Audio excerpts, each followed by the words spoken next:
Here we go. Here we go.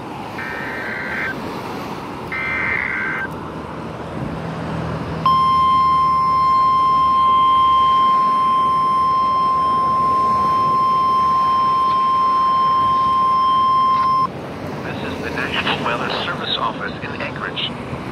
The preceding signal was a test of the weather radio station KEC43 public warning system.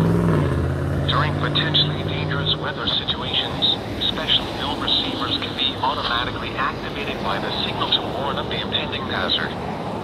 Tests of the signal and receiver's performance are normally conducted by the National Weather Service between 11 a.m. and 3 p.m. each Wednesday.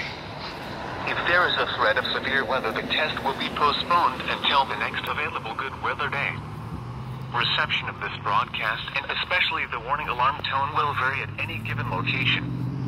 This variability, normally more noticeable at greater distances from the transmitter, can occur even though you are using a good quality receiver in good working order.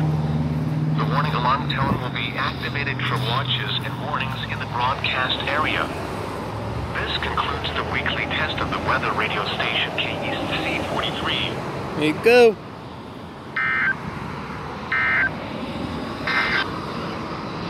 This is the NOAA weather radio. Got it. KEC43 Anchorage. Outside in a sunny day.